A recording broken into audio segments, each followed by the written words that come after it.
Hello! I've watched the first 4 episodes of Avatar: The Last Airbender, the live action, so I'm here to give you my thoughts on the first half of the live action season 1, and then next week I'll be back with the second half. So quick spoiler-free thoughts for anyone who's tuning in thinking, is it worth my time? Should I even bother? My perspective on it is that if you are looking for a one-to-one adaptation, if you're looking for a remake of the story in live action, you will hate this. You'll despise it because there are major changes happening, especially episodes 3 and 4 of the 4 that I've watched. Huge structural changes to fit the new medium that they're telling the story in. If you go in with the perspective of this is going to be a different look, a different take, a different angle of looking at the same story and wanting to embrace those changes and see if they play out well, you may enjoy it. I have enjoyed it so far. I went into this series knowing that the goal of the live action wasn't to do a one-to-one remake, but to give a different perspective on the story in a different medium. If it's in a format of live action and of 8 longer episodes, therefore the structuring has to shift, and wanting to have a different perspective and different things focused on while still keeping the core story intact. I went in knowing that that was the intention and really comfortable with that. In fact, I like seeing one of my favorite stories looked at from a slightly different angle. I think that's fun. So going in with those expectations, I've been able to have fun. However, I will say that my main complaints are episode 1. It's kind of rough. Most pilots are, so that didn't deter me severely. Episode 2 I thought was a step up. Episode 3 I thought was really good. And then episode 4 I thought also was really good, but 3 was a little bit better for me. My biggest complaints easily are, 1, the acting is very hit or miss. Some actors I think are doing a great job. Some I think are not. Aang, sadly, is one of the actors that I think is doing the least. So almost every Aang scene, apart from a couple of key ones, have fallen flat for me. So that's a shucks deal as the lead of the story. So that's a big complaint. And then the other big complaint is the massive exposition dumps in episode 1, and also there's some in episode 2, but episode 1 especially, there's so much exposition dialogue that's clunky, and it's just, it feels a lot like, let's get the lore and the background and all the information you need, let's just get it out of the way so that we can just move on with this series. So you do have to give it a couple of episodes, I think, before you get into the meat of what's good. Episode 3 was when I was like, okay, I'm in. I'm really enjoying myself. The first 2 episodes were more of just okay, you know, some good, some bad. I'm fine to watch it, and episode 3 was when I was invested. But overall, I think that they're keeping the core of the story intact, but they are making some very, very strong changes in order to make it work for what their goals are for this particular version of the story. So know that going in, avoid it if you're not okay with that, and that would be fine. If you're not okay with that, you know, that's cool. All right, now we're in the spoiler section, so spoilers for the first 4 episodes, but I will talk about them in order. I will talk about episode 1 exclusively, and then episode 2 exclusively, and there will be timestamps. So if you haven't watched 4 episodes yet, you're safe to watch this video up until the point that you're at. I won't spoil you beyond the section that I'm focusing on. So episode 1, spoilers. We're going to talk about probably one of the most controversial things, one of the big controversial points that the internet was about before it actually came out, and that was the fact that this live action chose to actually show the genocide. Some people had some strong feelings about that. So I don't know how this is going to be received now that it's actually happened, now that people can actually see it. I don't know how people are going to feel about it, but I will tell you how I felt about it, and I thought that they handled it very well. It wasn't gratuitous. It wasn't just a bunch of violence and suffering and really zooming in on the horrors of it, though it was there. It was on screen, but I felt that they did a good job of focusing more on the tragedy of it rather than the grit of it. And I didn't personally think that they took it too far to where it turned gratuitous. A great example of that is we know that these children died in this scene because Aang's the only one left. But how did they show it? By having Monk Gyatso protect them, fight for them, and then he fell. And then we moved on to the next scene. We didn't have to watch the children die too. We all understood what happened here. And while we did see some people burn up, and while we did see some people die in action, I didn't feel like it leaned into violence to make it gritty, to make it Games of Thrones-esque. I thought that they struck a good balance of really showing the impact and the horrors of what happened here without making a spectacle of it. I thought they handled it really well. I teared up during it. I thought it was very emotional. I really liked it. I also felt like seeing it in action did not take away from when Aang returned and he had to witness the aftermath of it. I do have a problem with the way he was told, mostly because it's exposition, just exposition on exposition on exposition in this first episode. So Gran was like, let me repeat the opening sequence. Fire, earth, blah, blah, blah. Let me tell you the lore. And there's a part of me that the fact that they repeated that opening line, I think 3 separate times in this episode, if not 4, I'm not sure. Part of it, I think the point was to show that this is lore that's now in the world and it's a story that's passed down and that the people have memorized and they know. Just if that's what they were going for, I don't think it really landed that way very well. Instead, it just felt like repetitive exposition. And Gran giving that exposition and then telling him, okay, here's what you need to know. Let me catch you up, you and the viewers, because I see you standing there too, viewers. I'm talking to you. Here's what happened in the last 100 years. Here's what you need to know about this tragedy. So I didn't like that. I didn't like how Aang found out, not because he was told, but just I think that the exposition dumps are very clunky in episode 1. But even though we witnessed it happen and he heard about it happen before he saw it, when he saw it, to me at least, I thought the impact was still there, because I think for anyone, whether they know it's coming or not, witnessing, being in the place, in the aftermath of your entire people being slaughtered is going to affect anyone. So his emotions still landed for me. And that's probably the best Aang scene to me in these 4 episodes. That was the one that landed the best. I think that this actor, I didn't actually learn anyone's names. I think Gordon does a pretty decent job with the high emotion scenes, but with the low emotion scenes where he's just kind of reacting or looking tense and looking around, I don't care for it personally. Anyway, I think that they handled the genocide at the beginning of episode 1 and Aang having to see it all 100 years later, but the evidence is still right there. I think both scenes were very good. A couple aesthetic things. I absolutely love the sets on this show so far, whether it be the Water Tribe or Zuko on his ship or future sets that we will visit in future episodes. Oh my goodness, I think that they did such a great job at making them look full, making them look alive. They're really rich with detail. It doesn't look empty. It doesn't look cardboard.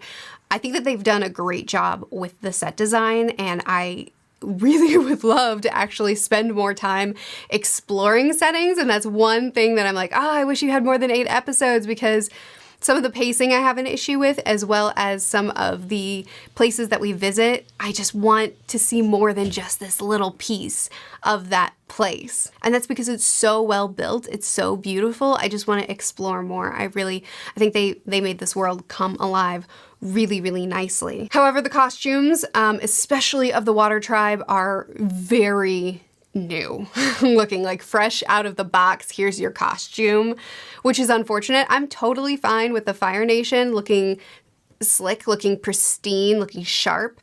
I'm totally fine with Aang's airbender robes also looking very clean and new and taken care of.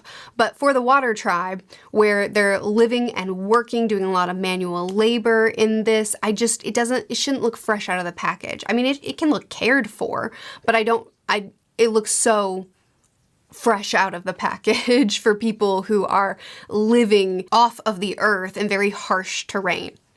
Personally, that's what I think. I do really like that Katara is pretty inexperienced at the beginning. She can barely waterbend at all, and what she does do, she can't hold for very long. I think that that's a great little adjustment to make her progress seem more significant. It feels like each little bit of progress that she has, she didn't have before. So each episode, we can see her getting a little bit more skilled, and we can see how she's developing those skills, which I think is really great to be the last waterbender, to have no one to teach her.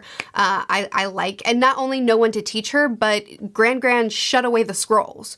No one to teach her, and we don't talk about this. We don't practice it. You can't practice it in daylight out in the public because this got people killed. So I like that her abilities are actually dampened in the beginning and we have to watch her progress more slowly. The unfortunate consequence of that is that the iceberg opening up was a little bit odd to me. Instead of it being some sort of impact that activated it opening up, it was just like some weak water bending happened in its vicinity. One thing that I think that they did super well, and over these 4 episodes, something that I've noticed, this is not spoilers for episodes 2, 3, and 4, is that they're really putting a big emphasis on the cost of war, the effects on the individual, and especially in episode 1, on the effects on children. For Aang, he had to grow up too early. He was forced to take on responsibility that he wasn't ready for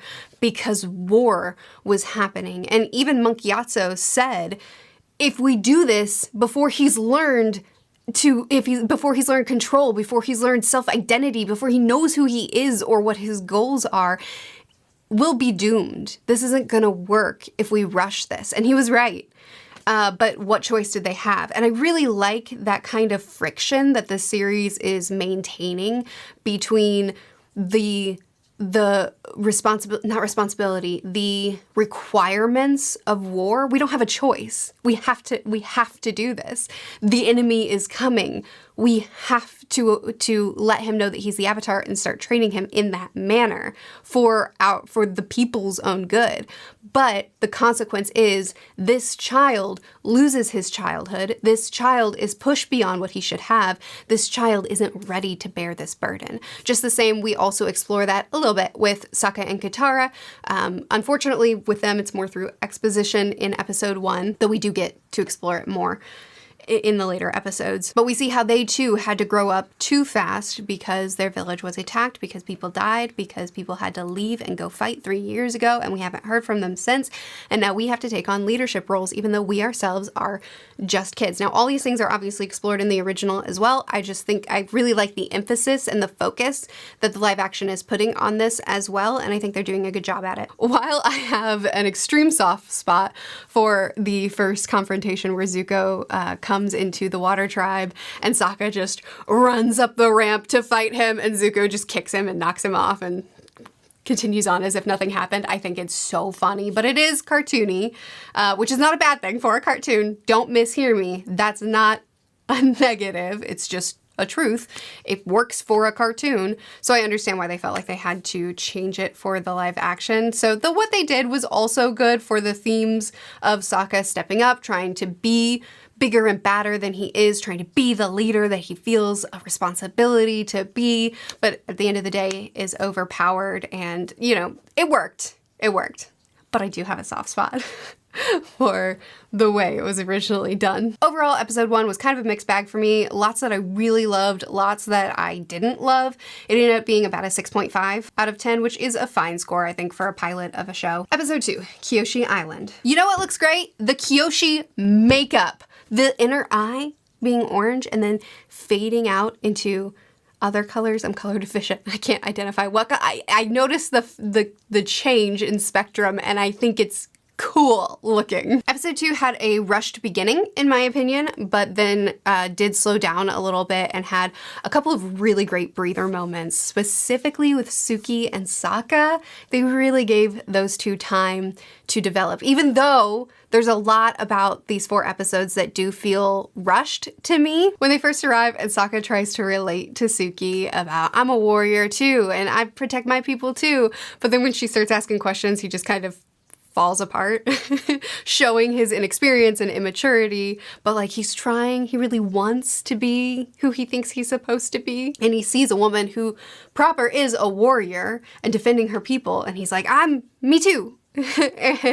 and he's a different kind of protector, and he's gonna learn that, I'm sure. And then there's the scene when Sokka's practicing with his boomerang, and Suki shows up really quietly and he freaks out, and then he's like, oh, I killed tiger, what was it? Tiger whales. I hunt tiger whales. Totally. This story is definitely 100% true. And then she shows him up and being able to hit the fruit that he has on target. And so then he's like, martial arts is actually, and she's like, all right, let's go. And for her, she's trying to flirt. She's trying to relate. She's like, oh, okay, we fight together then, because we're both warriors, right? Like, you're telling me you can do these things. I want to impress you by showing you that I can do them too.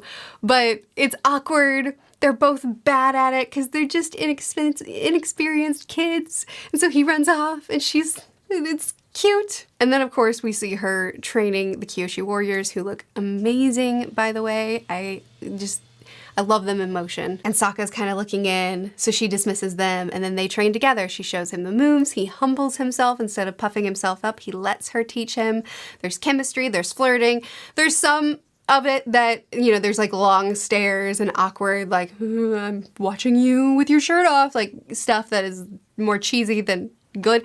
But most of it, I thought, was really nicely played out. So not only did we get the great chemistry between them, but we also got her talking to him about how being a normie and being a non-bender doesn't make him or her less valuable. They still have a role to play, and it's just as important, which is a big part of Sokka's arc. So I really like that he's learning that alongside Suki. They did kiss at the end of this, which of course is faster than the original, but again, some things are sped up for this medium. I am really curious to see if he's actually going to have a romance with Yue, Princess Yue, because of how quickly he progressed with Suki. So I'm curious to see how they play that out, or if they just skip that. When I made the video last week, probably, talking about the headlines and kind of actually reading the articles and talking about my expectations for the series, I mentioned that my biggest concern for this live action is the quotes on Sokka's sexism. Not because they're cutting the sexism down, not because they're doing less of it, but because of the conversation that they had around it.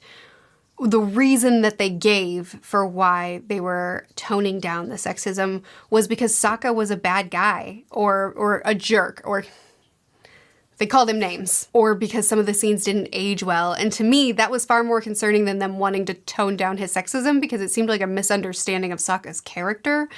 That said, I thought his character was handled really well. I don't think that toning down his sexism was needed, but they did. And instead they put a greater focus on him trying to puff himself up, trying to look like a braver, stronger warrior, more experienced person than he was, and still accepting a humbling. So his arc maybe wasn't as dramatic, but for what they wanted to do, I thought it worked out fine. The Kyoshi village is another place, what I was mentioning in episode 1, that I really would have loved to explore more.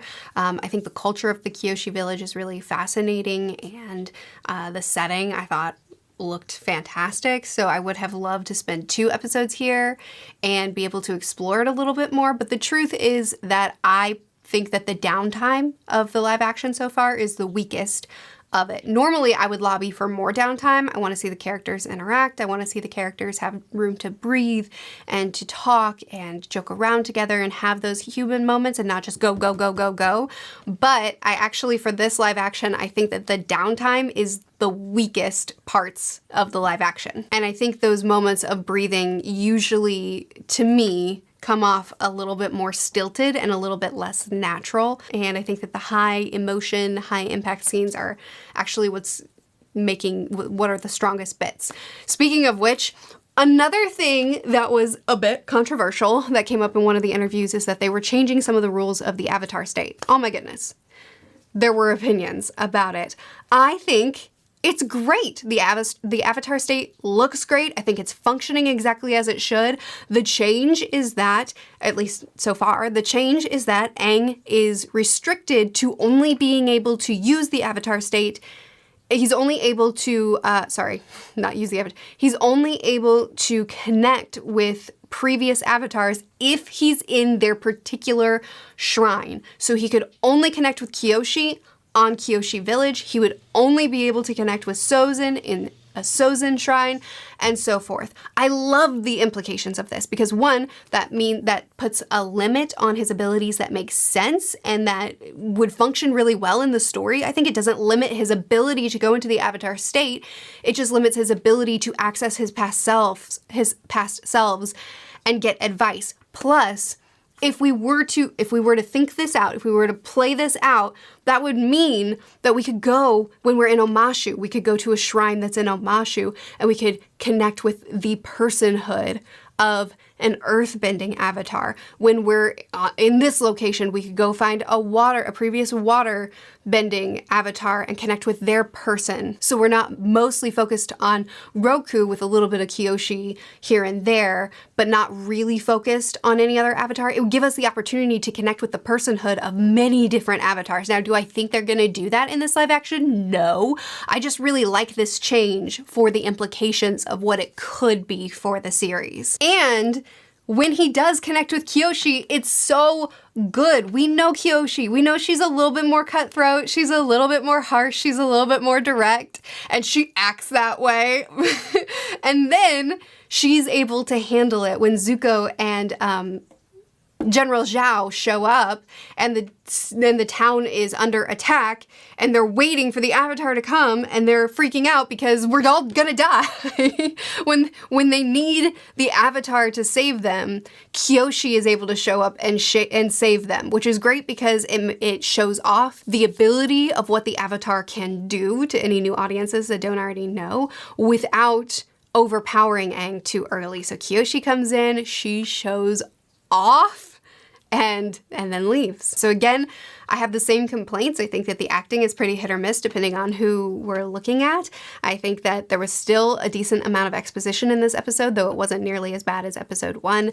And I think that the downtime is the weakest of the series for me from my perspective. But overall, I really enjoyed this episode and I gave episode 2 7.5 stars out of 10. Episode 3, we are entering Omashu. I really like the introduction for episode 3 where we see Ozai and Azula in action. They heard rumblings of a rebel group who was wanting to rise up against them, and so Azula went undercover, pretended to be on their side, and then led them into a trap, and then they were killed on the spot.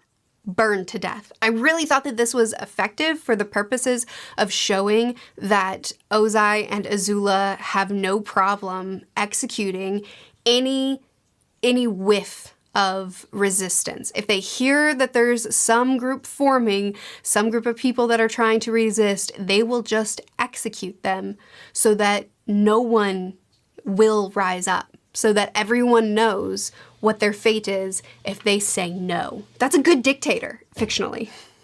That's a good depiction of a dictator. Please don't do that if you're watching this and thinking about becoming a dictator. Don't do that, please. Jet is introduced. I thought he was Haru when he was in the cart and he was sneaking them in and he and Katara were flirting and Saga was, I can flirt, but when you do it, and I thought it was really good. Once again, in episode 3, we have a big focus on the cost of war, on how war affects people. We see a city that was once thriving and that has a lot of good memories for Aang. Now we see that it's not what it once was and that the people aren't as happy or safe as they once were. Then we're introduced to the Mechanist as well as Jet, officially. All here in Omashu?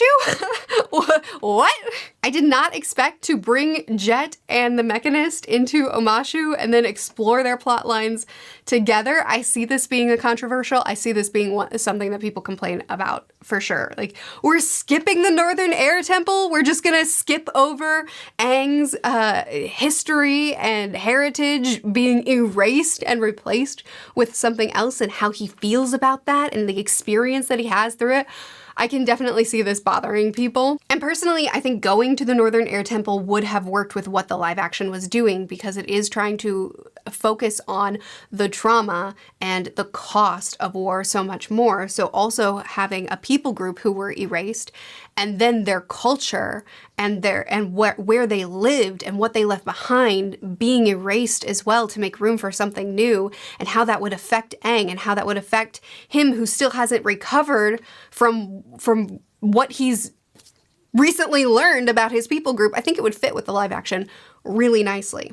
So I think that this is another thing that is a cost of only 8 episodes. And granted, these episodes are long, so we're getting almost the same amount of screen time, but because it's not episodic, because we have to have longer stretches for one plot line, I understand why they felt like they had to kind of put it all in one place and miss the Air Temple. It's a sad thing to miss, but I think that the way that they ended up doing it still worked. The reason I think it worked is because they played out the Mechanist plotline right side by side with Jet's plotline. So there was an emphasis on the choices people have to make in war and the worldviews that they develop because of the cost of war. So for Jet, this is what I lost, and it's shaped me, and it's shaped the way I choose to resist. For the Mechanist, it's the dictatorship, the fact that if I do resist, I die, and my people die because of what we saw at the beginning of episode 2, because of the fact that the Fire Nation, if they get a whiff of resistance, they snuff you out. Because of that, I feel that my only choice is to partner with them, even just a little bit. I'm not making them weapons. I'm just making them tools, little tools that they'll use as weapons. But I'm not making the weapons. I'm just trying to survive, and I'm just trying to keep my people alive. And it's this friction of war is ugly, and it forces people to have to make terrible decisions, which we'll talk more about when we talk about episode 4 as well. Whether those terrible decisions be the path that Jet chooses or the path that the Mechanist chooses. And then we have our leads who are shocked and horrified at the decisions that are made. And part of it is because they've never been put in a position where they've had to make those decisions. They've had to make hard decisions of their own. Katara and Sokka specifically have had to make really hard decisions of their own, standing up and growing up for their tribe to take care of them, and then leaving their tribe to take care of Aang. But they haven't had to face things from the perspective that Jet and the Mechanist have. So it does a good job of showing many sides of how people react to the horrors of war. Again, pacing complaints. We find out that the Mechanist is meeting with a spy, like, boom, so fast that it was like, oh, we're already, okay, sure, yep. But we barely know him. We've barely gotten to know him at all, but yes, he is a spy. We no longer trust him. And then with Jet, I didn't actually notice this. I've been discussing this on my Discord with my patrons, and one of my patrons pointed this out, that with Katara, she's defending Jet. She's like, you're wrong about him. He's on the right side. The Mechanist is wrong. And then she turns around and she's like, you're the bad guy. It was so fast. So for both the Mechanist and Jet, it was very abrupt. The reveal of their lives and the choices that they make being a lot more complicated than they look on the surface. I really, really loved the scene with Jet and Katara sitting around the fire. This is one of the few scenes that I would call scenes that breathe, slowing down, just resting with the characters, getting a little bit of character moments that I actually thought worked really well. But them getting to bond and getting to talk over the trauma that they've endured in the face of all this and what it's cost them. And then Jet kind of helping her figure out which emotions to tap into in order to use her bending more effectively. I thought that was really good, and we'll talk more about it in the next episode. I loved the quote, "We don't have to be afraid of our pain. We just need to decide what we're going to do with it." I thought that was a really good scene on Jet's part. So anyway, then we find out Jet's plan. It's very different from the original. Now his plan is to set the Mechanist up to deliver a bomb, and the Mechanist will be blown up and the king will be blown up, and we're just gonna It is a little bit sad to miss out on the awesome role that Sokka played in the original, with Jet's plan being able to save the people because of his quick thinking, because of his strategizing, because of his ingenuity. Though it's not coming up with an invention, it's his ingenuity that gets them out of there, and I loved it. In this one, it's Katara's bending that gets them out of it, and I thought it worked. I liked the original better, but I'm trying really hard not to compare the original with the live action, just because I know that the live action's not trying to be the original. I thought the resolution of it was fine. Aang versus Zuko.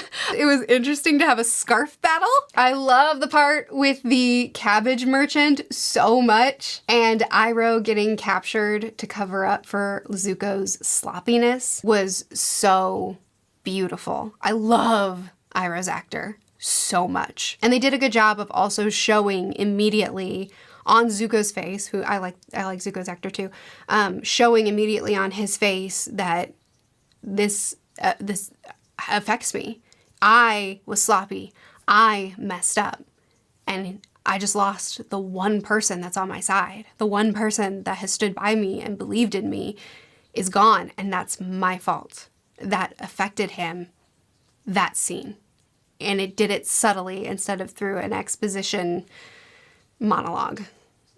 So I really liked it. We also see Azula talking to Ty Lee and May, but it was super brief. So episode 3 gets an 8 out of 10 from me. Episode 4, we're still in Omashu. We start off in prison, and I loved the line when Aang is recognizing that this is Zuko's fault, and he says, "I'm really starting to see what kind of person he is." And Iroh says, "I doubt that." The delivery of that pause and then heavy, "I doubt that," was so powerful. I'm really glad that in episode 4, they right away start talking about the Mechanist motivations and why he's resisting the way that he is. After episode 3, it felt off kilter to me. It felt like Jet got way more focus, and I really wanted them to unpack the Mechanist more. So I was excited when episode 4, they just immediately went into talking about that. Bumi, live action Bumi, was the one probably that I was the most nervous about, because in the trailers, it looked janky. That's what I thought. That was my opinion. You may have felt different. I think that they got how eccentric Bumi is. They got that down well. There was a lot of comedy and puns and him being very impulsive and explosive that I thought played out pretty well. Aang realizes who he is really quickly, and in the live action, the angle that they took is that Bumi he's lost all hope. He feels betrayed because the friend that he believed in wasn't there when they needed him, and then wasn't there for 100 years to follow. And he was left behind to have to deal with the war, to have to deal with the day-to-day suffering, and to lead in it. So he's lost hope in Aang. He's lost hope in the future. He's lost hope. And so his abrasiveness towards Aang and his testing of Aang, it all stems from that. We'll come back to talking about that. I really, really love the scene when Jet confronts Katara for stopping the assassination, and he tells her, "Look at the power you have. That was because of me." And so quickly she says, "It was because of me." Proud of her for not being manipulated into believing that, and that she's like, the power comes from me. You may have helped me channel it, but this is my power that I'm handling. Secret Tunnel was pulled in to season 1. I was so not prepared for this. When they said they had to go through a secret tunnel to break into the kingdom, and they used the word secret tunnel, and I was like, is this just them giving a nod to fans of the original that we were like, hey, I know that reference. And then they did it. Then they went in, and the hippies were there dancing and singing and being them. I loved the depiction of them. I loved the lead guy who was doing most of the talking. He gave the lore of the secret tunnel, and then he sent them off into the secret tunnel telling them, you're not gonna come back. And then he sang them the secret tunnel song, and then he's like, they're gonna die. I'm so sad that they didn't go into the tunnel with them, because truly, Secret Tunnel, I'm sure you have feelings about it too. It's one of my favorite episodes of the series. It's my favorite comedy episode, you know, the not emotional ones. And I love this group of minstrels, of hippies. I love them so much. And so I'm sad that they didn't follow them into the tunnel. I'm sad that their scene was so short, but I understand why they made the choice that they did. And I do think that the time we got with them was so great. My husband watched it with me on and off. He watched a few scenes when he was in the room, and pretty much everything he watched he commented negatively on. He was not a fan of the acting in the show at all, which I can't fault him for. But the Secret Tunnel scene, he loved. And don't fillet me for this, but Katara and Aang are not my favorite ship in the whole wide world. I'm fine with them being the end game. I understand why it needed to be that way in the original, but it's not, I don't care. I don't care about them. And I especially don't care about them early on when it's not the conclusion and like the buildup of them. So switching them out and instead making it the emphasis on sibling love and sibling bonds that got them through, and the lesson that they learned. And in that, they got to explore some of their emotions and some of what they're holding on to with losing their dad and Sokka, you're not dad. And that was, I loved it. I think that even though there's a piece of me that's a little bit disappointed because there was no hope for me not to be disappointed with the Secret Tunnel episode because of what the Secret Tunnel episode is in the original, I think they did a good job. Okay, so Iroh's getting carted off to the pit. So Zuko went in to get Iroh, then he found out, oh, Aang's here? I could go that direction and go find Aang? Or I could go that direction and find my uncle? Oh no. And he chooses his uncle. Good job, Zuko. Proud of you. So Zuko, Iroh's being carted off to the pit, and he is never going to be seen again. And they changed up this as well as far as how the soldier acts. And I really, really like this because they explored the fact that Iroh participated in this war too. Iroh laid siege on Ba Sing Se, and that affected people, that affected individuals, that destroyed families. He committed horrible crimes against these people. He was a part of this army that are the bad guys. We're looking at them and we're looking at the way they're dictating, and we can clearly see you need to be stopped. And he was actively a part of that. So actually unpacking that from the perspective of someone who experienced loss at Iroh's hands, I thought was so good. There was a line where the soldier said something along the lines of, you know nothing of loss. And Iroh kept his exterior at that. And then when the guy walked away, we just watched him fall.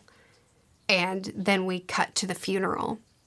And the scene where Zuko and Iroh bonded together at the funeral, and Zuko told him the story of his son, Zuko's cousin, and we get to see those two, Zuko and Iroh, bond over their grief, over this pain. Oh my goodness, it was such a great scene. Especially with Leaves from the Vine playing in the background. That's just rude. That's manipulative. You tear-bent my emotions. And when Zuko does arrive, and when they overpower the Earthbenders, and they have the opportunity to execute the soldier who was about to deliver Iroh to certain death, Iroh chooses mercy.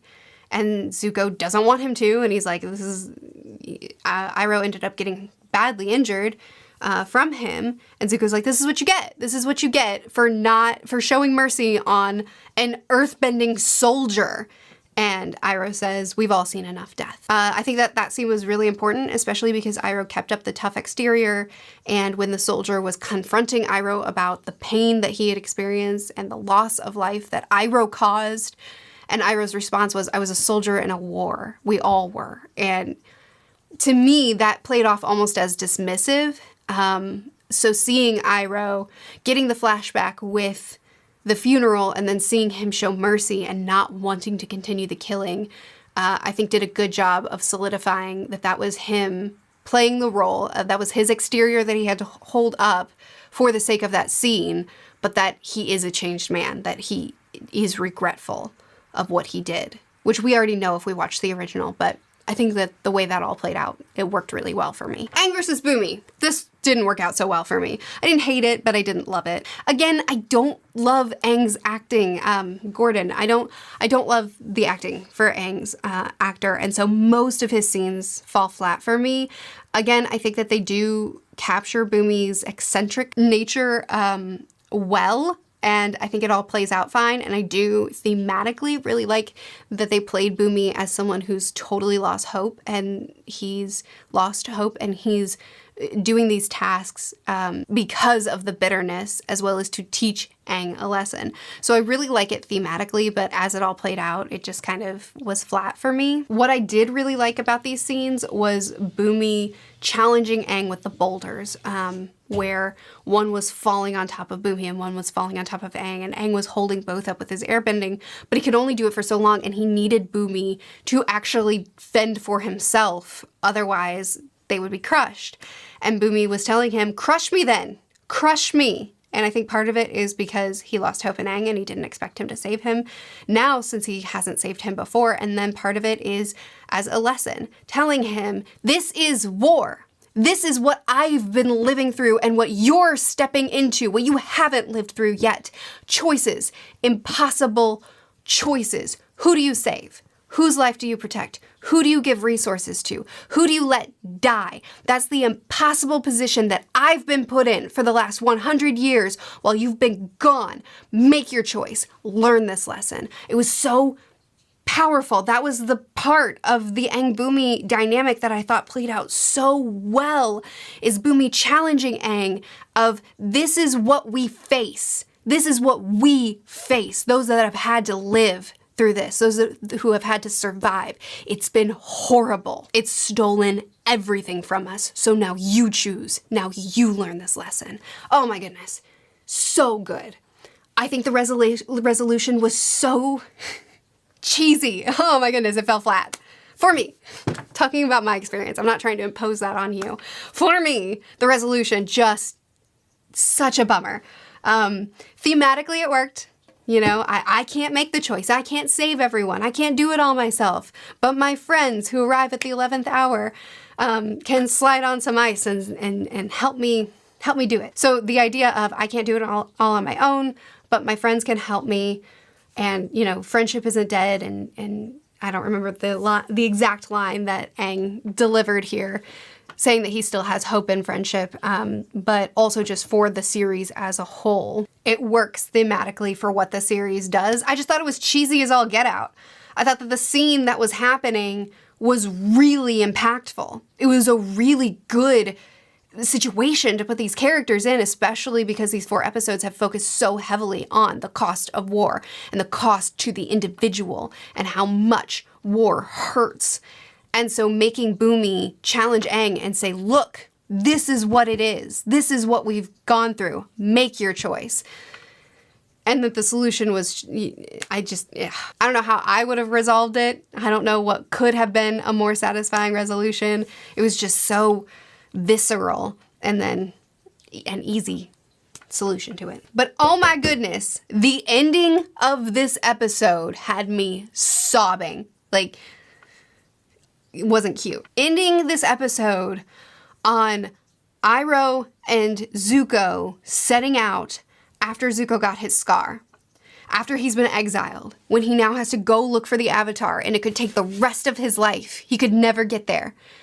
And Iroh's there. He's like, I'm here. Here I am. And Zuko tells him, I don't need a babysitter. And Iroh says, how about a friend? He tells him it could take years. It could take so long to accomplish this. And Iroh says, everything I need is on this boat. Obviously, he was talking about tea, but doing all this with Leaves from the Vine, once again playing in the background.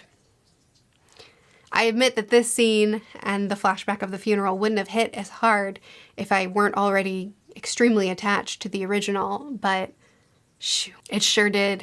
It sure did hit. I give episode 4 7.5. It could have easily been an 8.5 if I weren't so disappointed in the ending of the Bumi Aang confrontation, and if just generally the Bumi Aang scenes would have landed a little bit better for me, because everything else in this episode I thought were just, oh my goodness, love. So there you go. Those are my thoughts on the first 4 episodes. I know it was a long one, but I wanted to talk about it. So next week I will talk about the next 4 episodes. That'll be on Friday again, so exactly a week from today.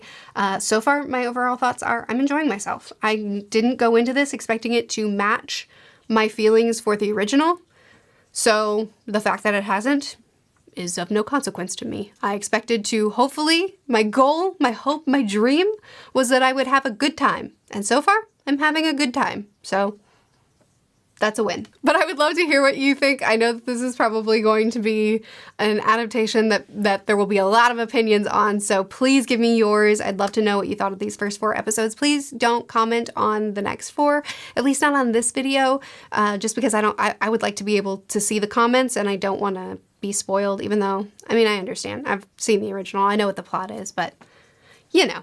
Just keep it to what we talked about in this video. What have been your thoughts so far? How do you feel about it? Are you liking it? Are you not liking it? How do you rank if you're into rating things? How do you rate the first 4 episodes? I'll see you again next week. Bye.